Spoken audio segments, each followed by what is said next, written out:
እንደ አውሮፓውያን አቆጣጠር በ1949 ደፋርና ከቦታ ቦታ ተንቀሳቅሶ ወንጌልን የሚሰብክ ወጣት በእያንዳንዱ ክፍለ ዓለም በመጪው ትውልዶች ላይ ተጽዕኖ የሚያሳድር አንድ ጉዞ ጀመረ። ቢሊ ግራም ከ50 ዓመታት በላይ በቆየ አገልግሎታቸው ቁጥራቸው ከ210 ሚሊዮን ለሚበልጡ ህዝቦች በኢየሱስ ክርስቶስ የሚገኘውን ተስፋ እርግጠኛነት በጥልቅ የፍቅር ስሜት ሰብከዋል።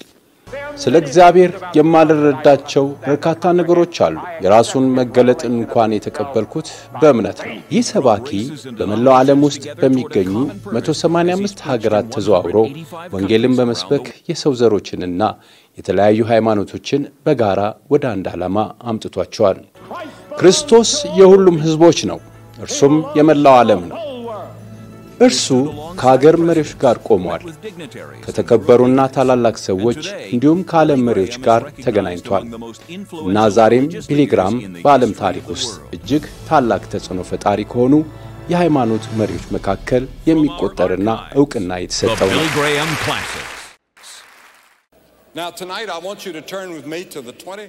አሁን ዛሬ ማታ የማቴዎስ ወንጌል ምዕራፍ 22ን ከኔ ጋር እንድናነብ እፈልጋለሁ እና ለልብ ህመም ፈውስ በሚለው ርዕስ ላይ መናገር እፈልጋለሁ። ከነርሱም አንዱ ሕግ አዋቂ ሊፈትነው ፈለገና መምህር ሆይ ታላቂቱ ትእዛዝ ከሕግ የትኛይቱ ናት ብሎ ጠየቀው። ጌታ አምላክህን በፍጹም ልብህ፣ በፍጹም ነፍስህ፣ በፍጹም ሐሳብህ ውደድ። ታላቂቱና ፊተኛይቱ ትእዛዝ እቺ ናት። ሁለተኛይቱም እችን ትመስላለች፣ ባልንጀራህን እንደ ራስህ ውደድ የምትል ናት አለው። በእነዚህ በሁለቱ ትእዛዛት ላይ ሕግና ነቢያት ሁሉ ተሰቅለዋል። እስቲ አስበው፣ ሕግና ሁሉና ነቢያት ሁሉ በእነዚህ በሁለቱ ትእዛዛት ላይ ተንጠላጥለዋል። የቅዱስ ጽሑፍን ጽሑፍ እንድታስታውስ እንደገና ሌላ ክፍል ልሰጥ እፈልጋለሁ። ማቴዎስ ምዕራፍ 22 37 ቁጥር 38 39ና 40 ነው። ኢየሱስም ያደረገው ስህተት አይደለም፣ ሆን ብሎ ነው ያደረገው። መጀመሪያ ልብን ዘርዝሯል። አምላክህን እግዚአብሔርን በፍጹም ልብህ፣ በፍጹም ነፍስህ፣ በፍጹም ኃይልህ ውደድ። ታውቃላችሁ እዚህ ሲራኩስ ውስጥ በ1690 ላይ ወደ ከተማዋ ስትገቡ ሲራኩስ የኒውዮርክ ግዛት እምብርት መሆኑን የሚያበስር ትልቅ የማስታወቂያ ሰሌዳ አለ እና እንደሆነ አምናለሁ የኒውዮርክ ግዛት እምብርት ነው እና ፕሬዚዳንት ሩዝቬልት ፍራንክሊን ሩዝቬልትና አሊኖር ሩዝቬልት ከማዕከላዊው ኒውዮርክ ጋር የተቆራኙ ነበሩ። እናም በርናንድ ባሮክ ከታላላቅ ፈላስፎችን የስድስት ፕሬዝዳንቶች አማካሪዎች አንዱና በሀገሪቱ ውስጥ ካሉት በጣም ጎበዝ የአይሁድ መሪዎች አንዱና ለኔ ጓደኛ የሆነ አንድ ጊዜ በኤሌኖር ሩዝቬልት ጥያቄ ቀረበለት። ጭንቅላቴ አንድ ነገር ቢናገርና ልቤ ሌላ የትኛውን ልከተል? እና በርናንድ ባሮክ ለወይዘሮ ሩዝቬልት ልብሽን ተከይተይ አላት። አየህ፣ ልብህ የሕይወትህ ማዕከል ነው። ታውቃለህ፣ ስለ ልብህ፣ ስለ አካላዊ ልብህ ብታስብ በ24 ሰዓት 100,000 ምት ይመታል። በሰዓት 4,000 ጊዜ ይይዘዋል። ደማችን ወደ 25 ኪሎ ግራም ይመዝናል እና ሁሉም በየ4 ደቂቃው በልብ ውስጥ ያልፋል። በምሳሌ ምዕራፍ 23 ቁጥር 7 ቅዱሳት መጻሕፍት ሰው በልቡ እንደሚያስብ እንዲሁ ነው ይላል። ልብም በመጽሐፍ ቅዱስ ውስጥ ጥቅም ላይ ይውላል። ከሥጋዊ አካል እጅግ የላቀ ግምት ውስጥ መግባት አለበት። እሱ የስሜታችን መቀመጫ ነው። እንደ ወንድ ልጅ በዛፎች ላይ ወይም በአንዳንድ ጎተራዎች የሴት ጓደኞቻችን ስምንና የልብ ምስል የመጀመሪያ ፊደላትን እንጽፍ እንደነበረ አስታውሳለሁ። የቫላንታይን ቀን፣ የፍቅረኛሞች ቀን ምልክቱም ልብ ነው። ስንፈራ ወይም ስንደሰት እጆቻችንን በልባችን ላይ እናደርጋለን። የስሜታችንን ማዕከል ነው።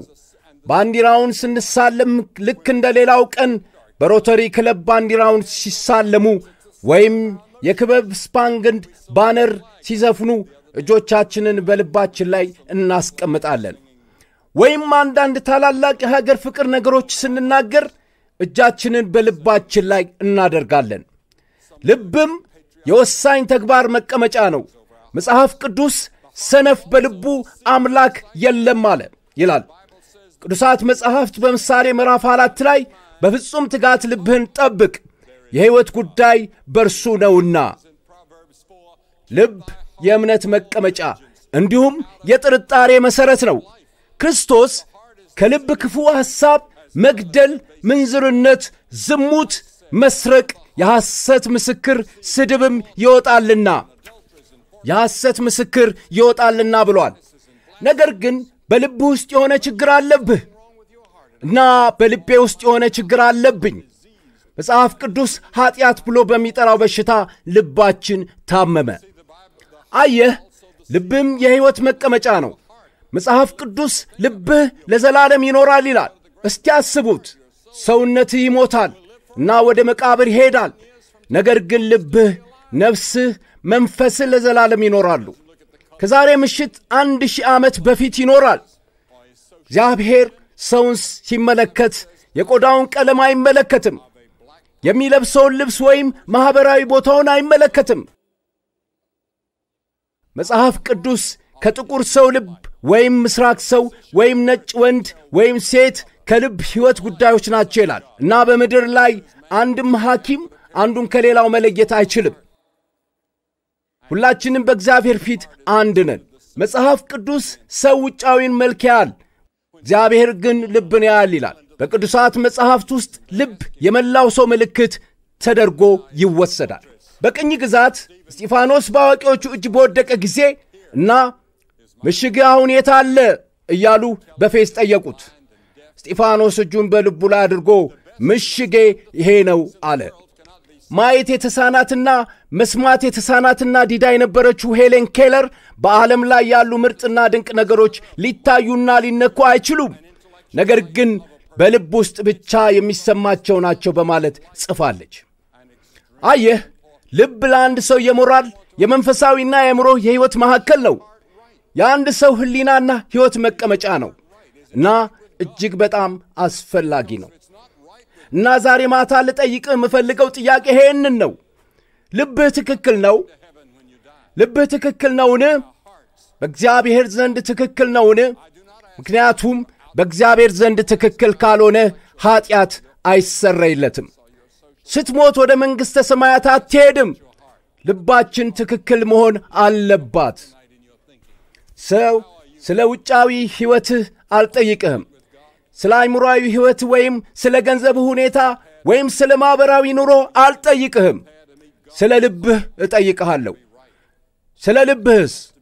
በአስተሳሰባችሁ ውስጥ ዛሬ ማታ ወደ ልብህ የሚግቡ እንዴት ነህ? ወደ እግዚአብሔር በእግዚአብሔር ፊት ትክክል ነህ? መጽሐፍ ቅዱስ አምላክህን ለመገናኘት ተዘጋጅ ይላል። እናም እግዚአብሔርን ለመገናኘት ከመዘጋጀት በፊት ልብህ ትክክል መሆን አለበት። እናም ልብህ በመንፈስ ቅዱስ መነካት አለበት። አሁን መጽሐፍ ቅዱስ ስለ ልብህ ምን ያስተምራል? መጽሐፍ ቅዱስ ልባችን ኀጢአተኛ እንደሆነ ያስተምራል።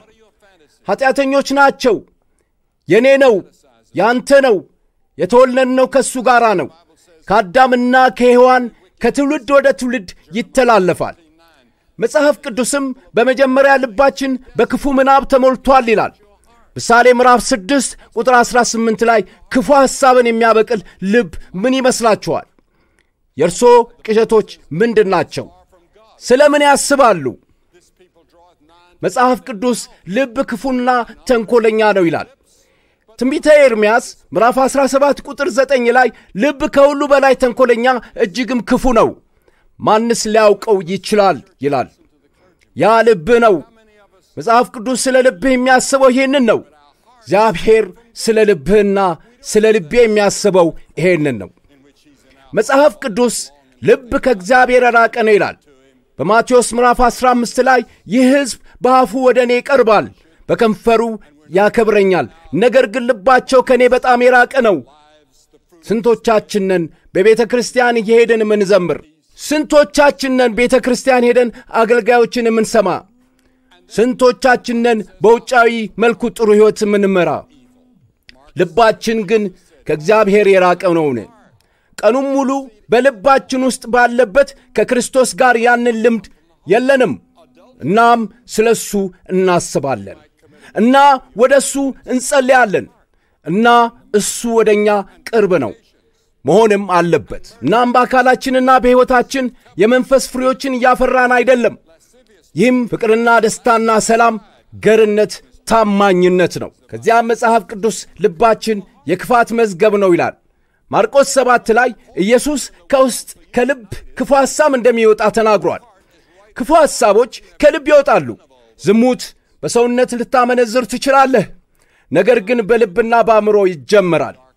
ዝሙትና ነፍስ መግደልን፣ መስረቅም፣ መጎምጀትም፣ ክፋትም፣ ተንኮልም፣ ሴሰኛነትም፣ ክፉ ዓይንም፣ ስድብም፣ ትዕቢትም ስንፍና ነው። እነዚህ ሁሉ ነገሮች መጽሐፍ ቅዱስ ኢየሱስ እንዳለው ከልብ የመነጨ ነው። ስለዚህ በዚህ ምሽት ለርሶ በዓለም ውስጥ በጣም አስፈላጊው ነገር ልቦ በእግዚአብሔር ፊት ትክክል መሆኑንና ለእነዚያ ነገሮች ሁሉ ይቅርታ እንድታደርጉሎ እርግጠኛ መሆን ነው። ዛሬስ ስንቶች ልባችሁን አጨልመዋል? አንዳንድ ጊዜ የዓለምን አለማወቅ በጣም ያስገርመኛል እና ድንቁርናውን የሚመጣው እግዚአብሔርን ስለማያውቁ ነው። መጽሐፍ ቅዱስን አያውቁም። የእግዚአብሔርን የዘመናት ዕቅድ አያውቁም። ስለዚህ ልባቸው ስለጨለመ ሰይጣንም ዓይኖቻቸውን አሳውሯልና ይህንን ያህል ስህተት ይሠራሉ። እና ብዙ ጊዜ በጣም ትንሽ የትምህርት ዕውቀት ካላቸው ሰዎች ጋር ተነጋገርኩ። ነገር ግን እግዚአብሔርን ያውቃሉ እና ሁሉም ብሩህ ትምህርት ካላቸው ሰዎች ይልቅ ስለ ስህተቱና አንዲት ማስተካከል እንደሚችሉ የበለጠ ያውቃሉ። አየህ፣ በምንኖርበት ዓለም የማናውቀው በእኛ ላይ አንድ ስህተት አለ። ዓለማችን ዓለማዊ ናት። ዓለማችን እግዚአብሔር እንዳለ ወይም ሰው በእግዚአብሔር አምሳል መፈጠሩን ከግምት ውስጥ ማስገባት አትፈልግም። ልቡ በእግዚአብሔር አምሳል ተሰርቶ ከእግዚአብሔር ጋር ኅብረት እንዲኖር ተደርጓል እና ያለ እግዚአብሔር ጨለማ ነው። አየህ፣ እሱ እኛን ያጨልማል። ዲያብሎስ ማስተዋልን ያጨልማል። ኀጢአትን ማስተዋልን ያጨልማል። ኀጢአት ፈቃዳችንን ሽባ ያደርጋል፣ ሕሊናን ያዳክማል፣ ልብንም ያረክሳል። ከዚያም መጽሐፍ ቅዱስ የማያምኑ ልቦች አሉን ይላል። ወንድሞች ሆይ ከሕያው አምላክ የሚለይ ክፉ ልብ ያለው እምነት ያለው በእናንተ ዘንድ እንዳይኖር ተጠንቀቁ። ዕብራውያን ምዕራፍ 3። ከዚያም ልባችን ታውሯል። ወደ ኤፌሶን ሰዎች ምዕራፍ 4 አእምሮአቸውም ጨለመ፣ በውስጣቸውም ባለማወቅ ከእግዚአብሔር ሕይወት ርቀው ከልባቸው መታወር የተነሣ ጨለመ። ልባቸው ታውሯል። ልብህ በእግዚአብሔር መንፈስ እንዲበራ ትፈልጋለህ? በቴሌቪዥን የምትመለከቱት ያንን ስልክ አንስተው አሁኑኑ በስክሪኑ ላይ ያለውን ቁጥር መደወል ትችላላችሁ እና እርሶን እንዴት አዲስ ልብ እንደሚያገኙ ለማናገር አማካሪዎች ቆመዋል። በእርሱ ለሚያምኑትና ለሚታመኑት ሁሉ አዲስ ልብ እንደሚኖር ቃል ገብቶአልና እንዴት አዲስ ልብ ሊኖራችሁ እንደሚችሉ ልናነጋግራችሁ ተዘጋጅተናል እና አሁን ማድረግ ይችላሉ። እንዴት ያለ ድንቅ ነገር ነው! ከዚያም መጽሐፍ ቅዱስ ልባችን አታላይ ነው ይላል።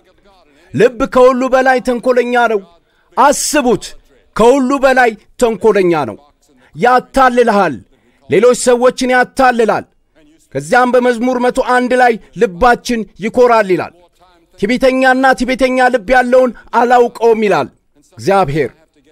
ከዚያም መጽሐፍ ቅዱስ ልባችን አመፀኛ ነው ይላል። ይህ ሕዝብ ግን አመፀኛ ልብ አለው፣ እነሱ አመፁ ጠፍተዋል በማለት ተናግሯል። መጽሐፍ ቅዱስ ልባችን ጣዖት አምላኪ ነው ይላል። ስለ እግዚአብሔር ከምናስበው በላይ ሌሎች ነገሮችን እናስባለን። ለእግዚአብሔር ካንተ በላይ የምታስበው ማንኛውም ነገር ጣዖት አምልኮ ይሆናል። ቴሌቪዥን የምንለው በክፍሎ ውስጥ ባለው ጥግ ላይ ያለው ሳጥን ሊሆን ይችላል እና ከመጽሐፍ ቅዱስ ይልቅ በቴሌቪዥን ላይ ብዙ ጊዜ ታሳልፋላችሁ። ከመጽሐፍ ቅዱስ ይልቅ በቴሌቪዥን ላይ ስላዩት ነገር በማሰብ ብዙ ጊዜ ታሳልፋላችሁ እና አንዳንድ ጊዜ በጉልበቴ ተንበርክኬ ተመሳሳይ ነገር እንደሠራው መናዘዝ አለብኝ። እኔም እንዲህ እላለሁ፣ አቤቱ አንጻኝና ይቅር በለኝ። ዛሬ ማታ በዚያ ማያ ገጽ ፊት ብዙ ጊዜ አሳልፌአለሁ። ቃልህን እያነበብኩና እየጠጣሁ እና በአፍሪካ ላሉ ሰዎች እና ብዙ ረሃብ፣ ብዙ ቤት እጦትና ብዙ ስቃይ ባለባቸው ሌሎች የዓለም ክፍሎች ላሉ ሰዎች በጸሎት ጊዜ ማሳለፍ ነበረብኝ። ከዚያም መጽሐፍ ቅዱስ ልባችን ድንጋያማ ነው ይላል። የድንጋዩንም ልብ ከሥጋችሁ አወጣለሁ። መጽሐፍ ቅዱስ ልባችን ድንጋያማ፣ ቀዝቃዛና መካን እንደሆነ ይናገራል። ያ ልብህ ነው። መጽሐፍ ቅዱስ የሚለው ነው። እግዚአብሔር ልብህን የሚመረምረው እንዲህ ነው። ለመመርመር ወደ ካርዲዮሎጂስት ትሄዳለህ። መሣሪያውን በአንተ ላይ ያስቀምጣል። እሱ የጭንቀት ፈተና ይሰጦታል ወይም ማንኛውንም ወይም ደግሞ ይወስዳል ወይም ደግሞ ኢንጂግራ ነው። በሮቸስተር ሚኒሶታ ውስጥ በሚገኘው ማዮ ክሊኒክ ለመጀመሪያ ጊዜ አንጂኦግራም እንዳደረግኩ አስታውሳለሁ። ስለ ጉዳዩ ትንሽ ፈርቼ ነበር እና እዚያ ተጋደምኩ። እናም ለዶክተሩ አልኩት፣ ብዙ ዶክተሮች ነበሩ፣ ይህን ቱቦ መቼ ነው የምታስገባው አልኩት። ምክንያቱም እዚያ ትልቅ ስክሪን ነበራቸው። እሱ ቀድሞውንም ገብቷል። ወደዚያ ተመልከት አለ። እነሱ ሊያደርጉት እንጂ አላውቅም ነበር እና የኔ ብለው ነገሩኝ። እናም በጉዳዩ ደንግጬ ነበር። መጽሐፍ ቅዱስ ደግሞ ልባችንን ሊደነድን እንደሚችል ይናገራል። አየህ፣ ፈርዖን ቤት በነበርኩበት በሌላኛው ምሽት ትንሽ 10ቱን ትእዛዝ እያየው ነበር። በአንደኛው ጣቢያ ላይ እንዲሠራ አድርገው ነበር። ፈርዖንም እንዴት ልቡ እንደደነደነ በዘጸአት ምዕራፍ 7 ላይ እንዲህ ይላል። እግዚአብሔርም ሙሴን አለው፣ የፈርዖን ልብ ደነደነ፣ ሕዝቡንም ሊለቅ እምቢ አለ። የእስራኤል ከግብፅ ውጡ፣ በግብፅ ባሪያዎች ነበሩ፣ ግን አላደረገም። ሁልጊዜ የገባውን ቃል አፍርሶ ልቡን አደነደነ። እና አንድ ነገር ልንገርህ፣ መጽሐፍ ቅዱስ ልቡን የሚያደነድን ብዙ ጊዜ ሊገሰጽበት በድንገት ይወገዳል፣ መድኃኒትም የለውም ይላል። በሌላ አነጋገር ልባችሁን የምታጠነክሩበት የመጨረሻ ጊዜ ይመጣል እና ሁሉም ነገር ያበቃል። ከእንግዲህ ለአንተ ዕድል አይሁን። ምክንያቱም አየህ፣ ልብህን ስታደነድን በዙሪያው ትንሽ ቀለበት ይሠራል። መንፈስ ቅዱስም እንደገና ሊናገርህ ይችላል። ነገር ግን ልብህ ይከብዳል፣ እንደ ፈርዖን ልብ ይሆናል። በእያንዳንዱ ጊዜ እየከበደና እየጠነከረ ይሄዳል። እግዚአብሔር ሲናገርህ እርሱን መስማት አትችልም። አንተስ ልብህ ትክክል ነው? እግዚአብሔር ልባችንን አውጥቶ ያሰላስላል። ሁሉን ቻይ የሆነው አምላክ ልብህን ሲያጠና አስብ። የሰው መንገድ ሁሉ በዓይኑ የቀናች ናት፣ እግዚአብሔር ግን ልብን ይመረምራል። ምሳሌ ምዕራፍ 21 ቁጥር 2። ቅዱሳት መጻሕፍት እንዲህ ይላል፣ አንተ ብትል እነሆ አናውቀውም፣ ልብን የሚያስበው አስተውለውምን? ነፍስንስ የሚጠብቅ አላወቀምን? ለእያንዳንዱም እንደ ሥራው አይመልስምን? ልብህን ያውቃል፣ ያጠናል። እሱን ማታለል አይቻልም፣ መደበቅ አይቻልም። እሱ ሁሉንም ምስጢሮች ያውቃል። በእግዚአብሔር ፊት እንዴት ቆመሃል? ልብ በእግዚአብሔር ፊት ትክክል ነው? ከዚያም መጽሐፍ ቅዱስ ልብን ይመዝናል እና ልብህን ይመረምራል ይላል። ልብን ይመዝናል ማለት ምን ማለት ነው? መልካም። ልብህን በ10ቱ ትእዛዛት ይመዝናል። በተራራው ስብከት ይመዝነዋል። አሁን ባነበብነው ታላቅ ሕግ ይመዝናል። በክርስቶስ ሕይወት ይመዝነዋል። እኛ እንድንኖር በሚገባን መንገድ ላይ በቅዱሳት መጽሐፍ ትምህርት ይመዝናል። ልብህን ይመዝነዋል። ምን ያህል ይመዘናሉ? ግን ሌላ ነገር አለ። ስለ ኢየሱስ ክርስቶስ ደም በቅዱሳት መጽሐፍ እናነባለን። አንድ ሰው ቅዱሳት መጽሐፍት ላይ ስለ ደም ለምን የበዛ ይመስላችኋል አላቸው። አንዳንዶች የእርድ ቤት ሃይማኖት ብለውታል። በቅዱሳት መጽሐፍት ውስጥ ስለ ደም ብዙ አለ። መጽሐፍ ቅዱስ ግን ያለ ደም መፍሰስ የኀጢአት ስርየት የለም ይላል።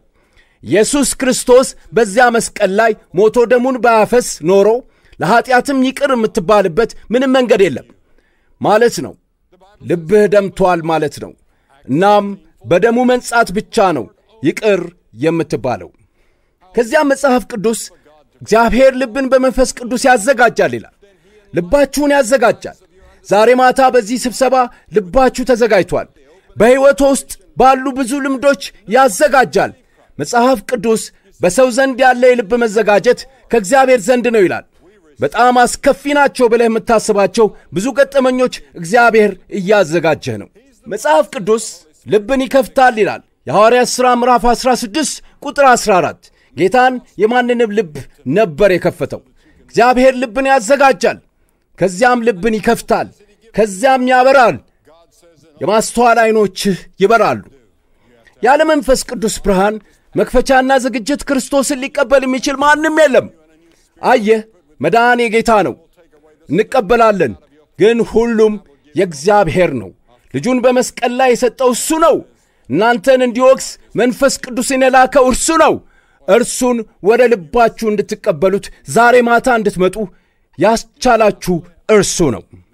መጽሐፍ ቅዱስ አዲስ ልብ እንደሚሰጥ ይናገራል። እግዚአብሔር ያረጀ ልብ አያደርግም ይላል። አዲስ ሊኖሮት ይገባል እና እግዚአብሔር እርሶን ብቻ አያስተካክለውም። አዲስም ልብ እሰጣችኋለሁ፣ አዲስም መንፈስ በውስጣችሁ አኖራለሁ፣ የድንጋይም ልብ ከሥጋችሁ አወጣለሁ፣ የሥጋንም ልብ እሰጣችኋለሁ። እግዚአብሔር አዲስ ልብ የሚያስፈልግ ነው ይልሃል። አንተስ ይህን አዲስ ልብ ከእግዚአብሔር ተቀብለዋል ትላለህ? አሁን ቢሊ ተጠምቄአለሁ፣ ተረጋግጧልና ጥሩ ሕይወት ለመኖር እሞክራለሁ፣ አልተሳካልኝም ግን እሞክራለሁ እና አንድ ጊዜ ወደ ሰንበት ትምህርት ቤት ለመድረስ እሞክራለሁ እና ወደ ቤተ ክርስቲያን እሄዳለሁ ወይም በቴሌቪዥን የምመለከተው የቤተ ክርስቲያን አገልግሎት ነው እና ያ በቂ ነው ብለህ እናስባለን። ግን በቂ አይደለም። አዎ በማረጋገጫ ጊዜ እንደገና ልትወለድ ትችላለህ። ግን ብዙዎቻችሁ የማረጋገጫ ስለቶቻችሁ እንደገና ማረጋገጥ አለባችሁ። ወደ ጌታ መምጣትና እንዲህ ማለት አለብህ፣ ጌታ ሆይ እነዚህ ስለቶቼ አልፈጸምኩም፣ እንደገና ላረጋግጥላቸው እፈልጋለሁ። በማረጋገጫ ጊዜ ሕይወቴን እንደገና መወሰን እፈልጋለሁ። ወይም በጥምቀት ጊዜ ለእኔ ቃል ልትገባልኝ ብዙ ሰዎች ይህንን ይወዳሉ። በሺዎች የሚቆጠሩ ሰዎች እርሶም ይህንኑ። የትኛው ቤት እምነት ምንም ለውጥ አያመጣም።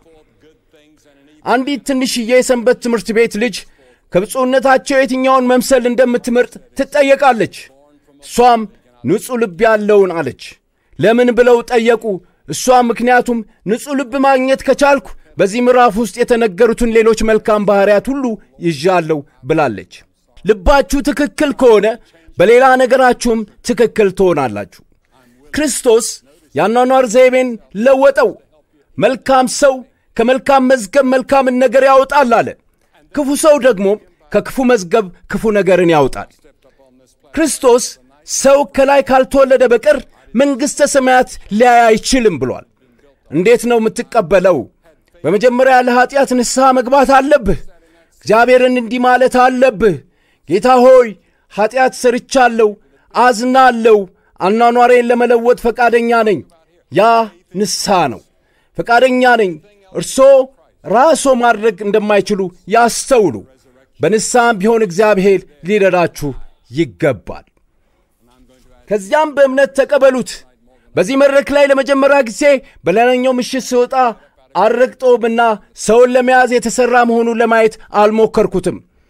እዚህ ባስቀመጥኩት ሰዎች ላይ እምነት ነበረኝ። በዚያ መቀመጫ ላይ ስትቀመጥ ይይዝህ እንደሆነ ለማየት አልተመለከትክም። በሠሩት ሰዎች አምንሃል። እዚህ የምንናገረው ተመሳሳይ እምነት ነው። በክርስቶስ ማመን ከክርስቶስ በቀር በምንም ነገር አይደለም።